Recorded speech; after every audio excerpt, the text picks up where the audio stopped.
Assalamualaikum warahmatullahi wabarakatuh. Bismillahirrahmanirrahim. Alhamdulillahilladzi jama'ana wa iyyakum bihadzal majma' fi hadzal mahdar. Nas'alullaha ta'ala ja'alana min ahlil khair bil khair. Allahumma shalli wa sallim ala sayyidina Muhammadin an-nabiyil ummi wa ala alihi wa sahbihi wa sallim wa taslima. Alhamdulillah, sama-sama kita hormati akhina fillah Ustaz Haji Muhammad Wuridiansa. Semoga Allah Subhanahu wa taala selalu memberikan kesehatan kepada beliau dan juga dipanjangkan umur beliau, amin ya rabbal alamin. Dan juga pengurus majelis ta'lim Nurul Mukhlisin di Sabaruh Jaya dan seluruh daripada rombongan maulid, jamaah hadirin hadir dengan Allah Subhanahu wa taala. Di malam hari ini kita sama-sama kumpul, sama-sama duduk untuk mengambil manfaat dunia dan akhirat apa yang kita tuntut ini. Semoga Allah Subhanahu wa taala selalu memberikan keberkahan pada sisa umur kita ini, amin ya rabbal alamin. Qala Sayyiduna al-Imam al-Allama Abdurrahman bin Abdullah al-Faqih radhiyallahu anhu wa nafa'ana bihi fi Fathil Basair al-Ikhwan. Berkata orang yang sangat alim, yaitu Habib Abdurrahman bin Abdullah al-Faqih, di dalam kitab sidin karangannya Fathul Basair al-Ikhwan. I'lam anna hadzal din awwalahu wa akhirahu wa zahirahu wa batinahu la budda fihi min ilmin wa amal. Ketahuilah bahwasanya ini agama dari awal sampai akhir, baik yang zahir ataupun yang batin, maka tidak dipastikan itu tidak bisa pisah dengan ilmu dan amal. Jadi agama kita itu tegak lurus, agama itu kuat, agama itu lebih sempurna, tidak bisa lepas daripada ilmu dan amal. Fal ilmu wa in kana minhu ma huwa wasilatun fahuwa asluh wa daliluh. Karena ilmu itu adalah perantara orang itu bisa dekat dengan Allah. Kenapa jadi ibadah bujur? Belajar. Nah, itu maksudnya wasilah. Dan ilmu itu juga adalah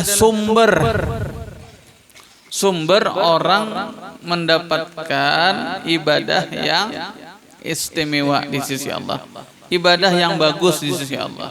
Asalnya sumbernya daripada ilmu, wadaliluh, dan memberikan arahan. Ibadah kita lebih terarah karena ilmunya ada.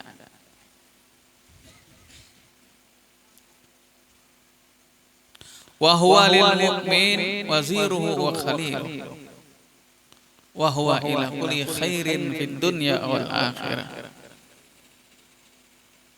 Bahwasanya ilmu itu bagi orang-orang mukmin ini sebagai wazir. Wazir itu kan kalau dalam istilah pemerintahan perdana menteri. Jadi keputusan yang paling bagus itu di tangan orang yang berilmu. Ilmu itu memutuskan segala kebaikan. Tiap-tiap kebaikan baik di dunia ataupun di akhirat itu adalah ilmu yang mengarahkannya, ilmu yang menjadikan sumbernya, ilmu yang menjadikan wazir atau perdana menteri. Ibaratkan kalau seseorang hendak berbuat kebaikan harus dipertimbangkan dengan ilmu. Makanya kan biasanya kalau menteri itu paling tinggi jabatannya perdana menteri. Jadi mengambil keputusan itu yang paling rujukan paling bagus ya ilmu. Seakan-akan kayak perdana menteri, padahal ada perdana menteri, Bang. Seakan-akan Kalau seseorang itu mendapat perintah dari menteri lawan perdana menteri, mana tingginya? Tinggi perdana menteri kan? Nah, itu juga ilmu ini adalah rujukan yang paling bagus. Kada sembarangan lo berpikir, kada yang asal-asalan kada. Harus dengan ilmu. Manhajuhu wa sabiluh, metode atau cara jalan ibadah kepada Allah. Bal huwa liman qasada bihi wajh Allah. Bahkan orang yang ingin bermaksud ibadah itu karena Allah, wa sadaqa fihi ma Allah, dan memang benar-benar sesuatunya itu disertai dengan Allah. Afdalul ibadah. Ini paling ibadah yang dia dapatkan dengan sebab ilmu. Jadi kalau orang itu beribadah tujuannya karena Allah, hendak pas bujur, kada kau nggak ada ilmu. Karena seseorang yang ingin beribadah tujuannya karena Allah, kalau tanpa ilmu, kada bakal bisa. Tapi kalau orang itu diberikan ilmu, beribadah karena Allah, tahu caranya. Napa misalnya, setiap ibadah yang kita lakukan, yang pertama ini adalah perintah Allah. Misalnya kita sembahyang, yang memerintahkan kita siapa? Allah. Karena kita tunduk dan taat dengan perintah Allah, berarti kita sholat tadi karena Allah, bukan karena mintuha. Ini lain orang karena Allah lan mintuha itu lain. Tapaksa sembahyang, masang tapi ingin berojo, gara-gara karena mintuha. Takutan kalau bakal ada di modali mintuha lagi. Pak jana macet karena mintuha munjuki aku ya. Mana ada tiap bulan mintuha munjuki. Kada sembahyang di hadapan mintuha, bacaan sakit. Nah, berarti ini sembahyang bukan tunduk dan taat karena Allah, tapi karena Nah, itu salah satu contoh mudah orang yang beribadah itu bukan karena ilmu. Nya kada tahu nang karena bujur-bujur karena Allah tuh ada tahu. Jadinya tadi sembahyang karena mintuha, berartinya kada bujur sembahyang karena mintuha. Jadi luput sudah ibadahnya. Makanya tadi orang yang ibadahnya itu bujur dengan ilmu. Ibadahnya yang memang tulus karena Allah dengan ilmu. Bahano kita tuh tersalah juga ibadah hendak dipuji orang, hendak disanjung orang. Itu sudah nyata salah. Karena ini sudah tahu tata cara ibadah nang benar, tulus karena Allah, maka dia bisa mendapatkan predikat afdalu ibadah. Orang nang beribadahnya paling afdal. Fama ubidallahu bi syai'in afdala min fikhin fid din. Tidak ada penghambaan atau ibadah kepada Allah apa jua pun yang paling utama daripada fikhin min fikhi fiddin. Orang yang mau memperdalam belajar ilmu agama. Jadi ibadah itu kan banyak. Selain ibadah kewajiban, misalnya baca Quran, misalnya lagi bersedekah, misalnya lagi berzikir, misalnya lagi sembahyang sunat, misalnya lagi puasa sunat. Jenis ibadah lah. Sambat aja ibadah itu. Ibadah apa? Yang paling afdal adalah ibadah orang yang memperdalam ilmu agama. Makanya di sini disebutkan fama ubidallah. Tidak ada ibadah kepada Allah apa jua pun yang melebihi daripada orang nang memperdalam ilmu agama. Artinya orang nang mengaji, orang nang menuntut ilmu, orang nang hadir di majelis taklim itu adalah paling ganal ibadah. Umpamanya orang hadir di majelis ilmu 1 jam, mengaji sejam, mana ganal pahalanya? Ganal hadir di majelis. Padahal di majelisnya hanya mendengarkan saja. Awaknya kada bergerak, untungnya kada bakarimut, duduk saja mendengarkan. Kada uyuh, tapi ibadahnya paling ganal, ibadahnya paling afdal. Wala faqihun wahidun asyaddu ala syaitan min alfi abid. Orang yang mau memperdalam ilmu agama, 1 orang ini sangat sulit terhadap setan daripada orang nang 1000 ahli ibadah. Kenapa? Jadi setan itu sangat sulit menggoda orang nang katujuh mengaji ilmu, katujuh duduk hadir di majelis tangalih apa? Dibandingkan 1000 orang ahli ibadah. Karena orang ahli ibadah itu mudah ditipu oleh setan. Setan mengaku Tuhan percaya, setan mengaku wali percaya. Ujar setan, kampinan dulu lah lawan aku. Sedangkan setan tadi berubah wujudnya seperti ulama besar, ulama yang terkenal. Pinandu bener kami. Pian ulama nang masyhur, ulama nang di mana-mana ada. Di TV ada, di medsos ada. Pengajian banyak orangnya, ulama terkenal pian. Banyak pengikutnya. Nah, jar setan, ikam sudah tahu lawan aku, kamu menurut lawan aku. Percayalah pandiran kok.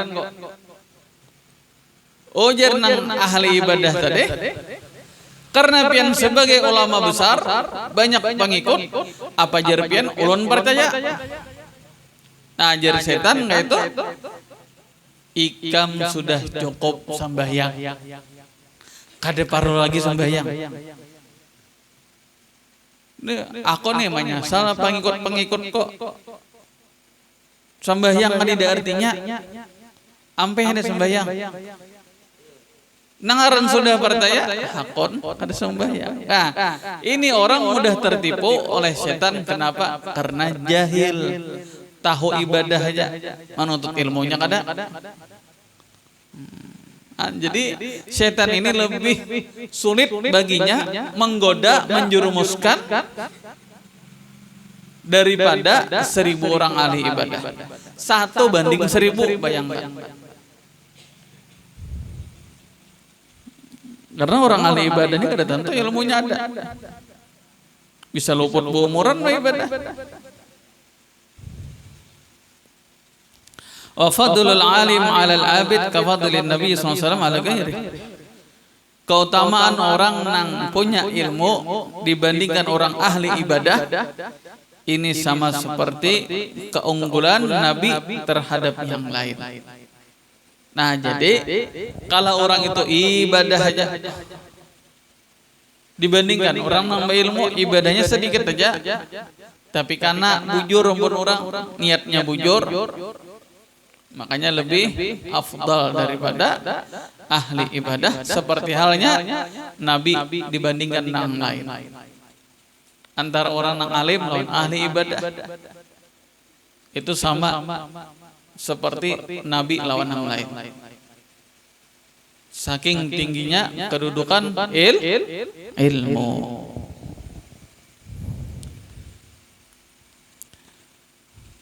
Wa man nala al-ilma wattaqallaha bihi faqad nala asyrafa manazil al-fadl was sa'adah.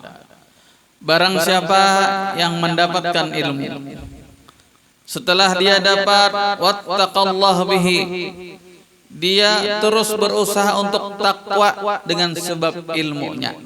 Nah, makanya orang takwa yang sempurna tidak bisa kecuali dengan ilmu. Takwa, tapi bujurah takwanya, sempurnakah takwanya, kuatkah takwanya? Kalau tanpa ilmu itu mustahil. Jadi kalau orang itu benar-benar takwa kepada Allah, takwa yang sempurna, pasti dia punya ilmu. Makanya tadi di sini disebutkan wattaqallahu bihi. Bihi itu ya dengan ilmu. Jadi cari dulu ilmunya. Hanyar kita itu bertakwa kepada Allah dengan menggunakan ilmu tadi, sehingga ilmu kita dapat, ibadah kita bujur, sembahyang kita bujur, puasa kita bujur, berzakat kita bujur, berhaji bujur. Kenapa? Dengan ilmu. Tahun ini diharamkan Allah, ini yang ada baik. Kenapa? Ilmu. Jadi takwa seseorang itu sempurna. Kalau orang hendak dapat derajat muttaqin, orang-orang yang bertakwa, mohon gak ada ilmunya, sangat sulit mendapatkannya. Wa khairun nas fil jahiliyah khairuhum fil Islam idza faquhu. Sepaling bagus manusia pada zaman jahiliyah khairuhum fil Islam, yang dari terpilih dari mereka pada agama Islam. Kenapa? Idza faquhu, apabila mau memperdalam ilmu agama. Jadi ibaratkan zaman kapanpun, baik zaman sebelum Islam, nabi-nabi, rasul-rasul terdahulu membawa agama mereka, syariat dari Allah. Dari kalangan mereka, orang-orang umat terdahulu itu siapa mereka? Idza faquhu, apabila mau belajar ilmu agama. Jadi siapapun orangnya, kalau mau menuntut ilmu, berarti itu sudah bukti kemuliaan seseorang. Intaha. Wa qala al-Imam al-Arif billah Ahmad bin Hasan al-Attas nafallahu bih. Berkata Habib Hasan al-Attas, Habib Ahmad bin Hasan al-Attas, idza tasa'a ilmul insan ittasa'at ma'rifatuh. Apabila luas ilmunya, banyak ilmunya bagi manusia, maka luas juga pengenalannya kepada Allah. Karena orang yang tinggi ilmunya itu makin merasa rendah di sisi Allah, makin merasa hina di sisi Allah. Bukan merasa pak alimnya berarti luput dan orang yang punya ilmu itu makin merasa jahil di hadapan Allah.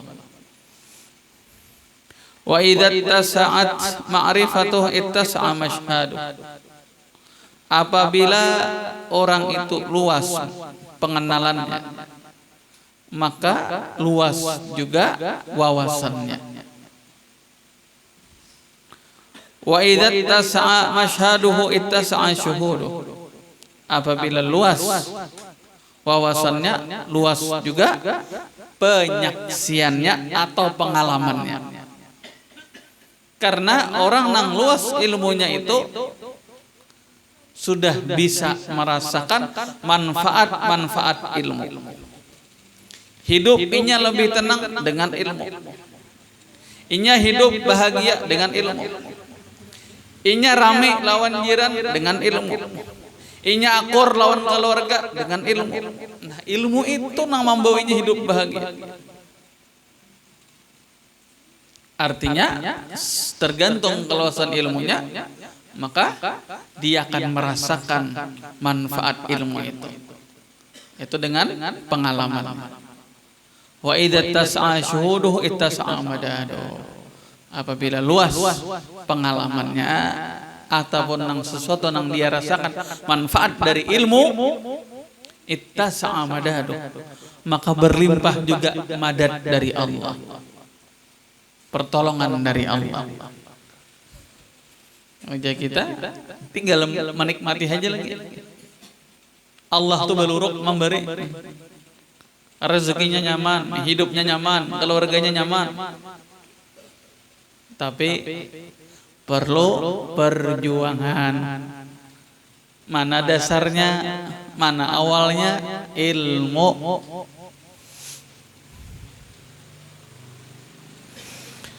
Qala al-Imam As-Suyuti rahimahullah fi kitabih al-Iklil.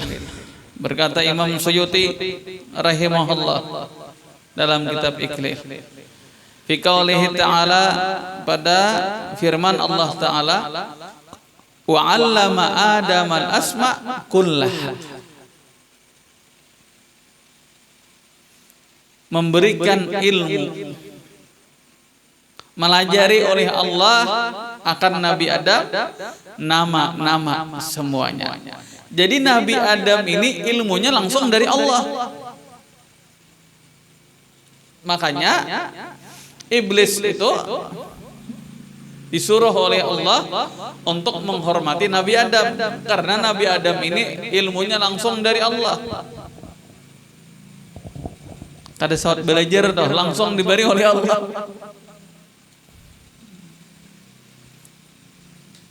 Tahu nama-nama sabartaan. Ini laut, ini bumi, ini asin, ini manis, semua kata-kata kalimat.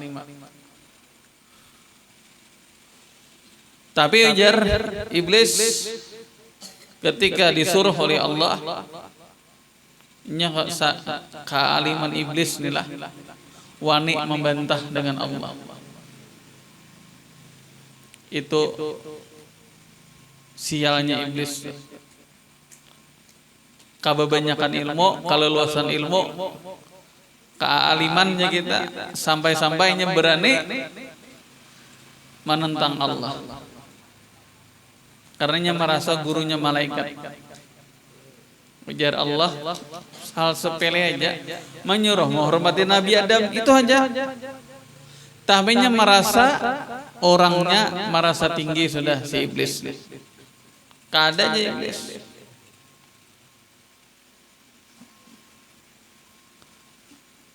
Ana khairun minhu, khalaqtani minan nar wa khalaqtahu min tin.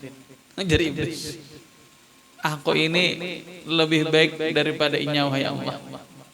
Pian ciptakan ulun daripada api, sedangkan si Adam dari tanah. Kenapa? Jadinya merasa mulia? Karena tanah itu tempat pijakan. Tanah itu anaknya di bawah, tempat dijajah. Aku dari api lebih mulia karena bisa memberikan terang. Api kan mau di bawah, hangit betis.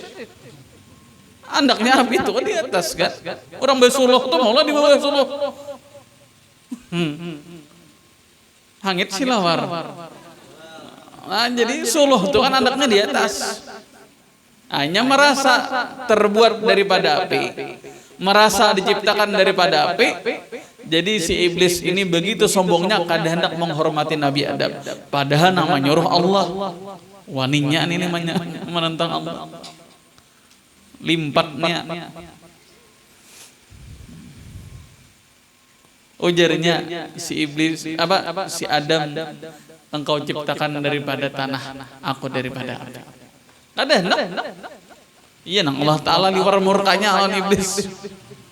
Sehingga iblis ditetapkan sebagai orang yang paling dilaknat di muka bumi. Orang terlaknat. Makanya melaknat iblis itu boleh aja. Tapi kan di depan idahnya juga bang lah. Tapi secara hukum boleh. Iblis laknat. Nah boleh. Tapi kita dengan saudara beriman kada boleh kayak apapun melakukannya. Kada boleh kita melaknat. Kayak apa ajanya menjuntan ayam kita. Besar laknat maling ayamnya kada boleh. Atau bak ameh di palatar. Orang teler apa nggak ameh di palatar. Anjing palatar, dasar laknat nih jarang bak ameh di palatar kok. Kada boleh melaknat. Tapi kalau iblis boleh dilaknat. Setan boleh dilaknat. Abu Jahal boleh dilaknat. Karena apa? Abu Lahab boleh dilaknat. Orang-orang yang terlaknat sudah. Yang di dalam Al-Quran kayak Fir'aun boleh aja. Kenapa? Karena mereka sudah dinyatakan dalam Al-Quran orang-orang terlaknat. Jadi ada beberapa golongan yang boleh dilaknat. Tapi kalau saudara muslim kita nang berbuat maksiat jangan dilaknat lah. Ada boleh. Nyemunnya didoakan dengan laknat bebangat. Orang tuh mau kaja maharo-haro di kampung dilaknat, disumpahi bebangat. Coba doakan dan tobat. Sampai hapnya. Ada sekong nang kabul ya. Amin di malaikat. Kabul tobatnya ada lagi hilir dengan sebab doa orang banyak. Nah, jadi kalau ada nampi nama lain di kampung jangan dilaknat. Doakan doa kebaikan. Doakan doa tobat kepada Allah. Nyampe seorang ranai juga. Amun dilaknat, disumpahi bebangat.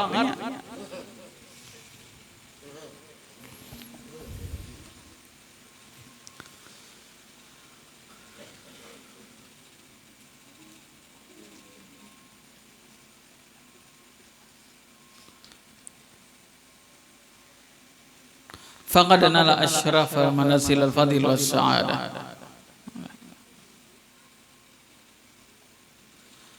Jadi orang-orang yang punya ilmu itu pasti hidupnya nyaman.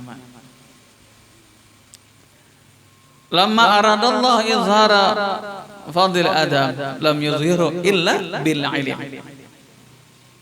Manakala menghendaki oleh Allah menampakkan keutamaan Nabi Adam, tidaklah nampak kecuali dengan ilmu. Karena sudah tadi di Al-Quran wa 'allama Adaman asma' kullaha. Artinya Nabi Adam ini tahu orang yang berilmu, sehingga disuruh oleh Allah untuk menghormatinya. Malaikat saja langsung menghormati. Tapi nang si iblis ini nang ada mau. Kenapa jadi dihormati? Karena dengan ilmunya Nabi Adam alaihissalam. Falau kana fil imkani syai'un afdala min al-'alim kana izharu fadlihi bidzalika syai' la bi'ilm.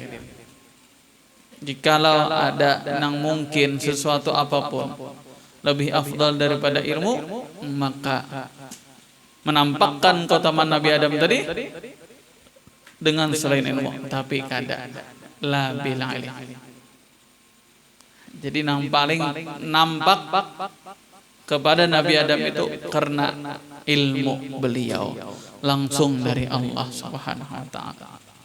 Wa kadzalika amara al-malaikata bis-sujud. Nah, demikian juga Allah memerintahkan kepada malaikat dengan sujud penghormatan bagi Nabi Adam li ajli fadilatil alim.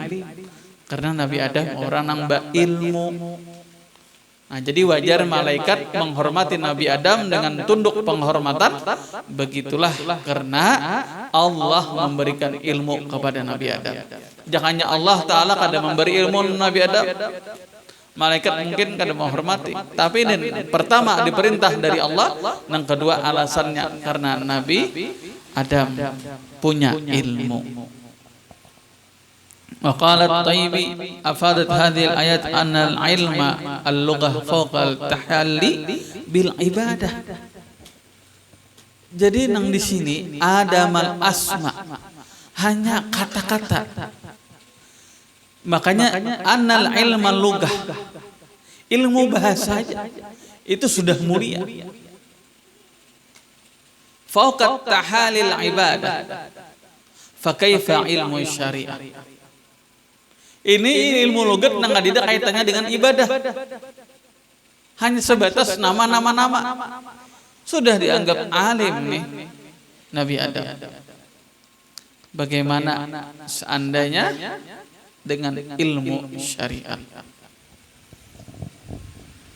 Kita ilmu logat ya aja nang kayak balaghah, mantik, ilmu nahwu, saraf. Kadida kalau kaitan lawan bodoh kadida. Ilmu nahwu, ilmu saraf, mantik, balaghah itu kadida kaitannya dengan puasa, masalah zakat kadida. Itu sudah mulia, apalagi dengan ilmu syariat. Ilmu syariat ya, terutama fikih. Namanya syariat. Syariat itu kan aturan dari Allah. Nah, makanya ada ilmu fikih. Ilmu fikih ini nang mengandung syariat. Nang halal, nang haram fikih urusannya, nang sah, nang batil fikih urusannya. Sah batilnya, haram kadanya fikih, ampun. Sah kadanya fikih juga. Makanya fikih itu kan dibagi 4.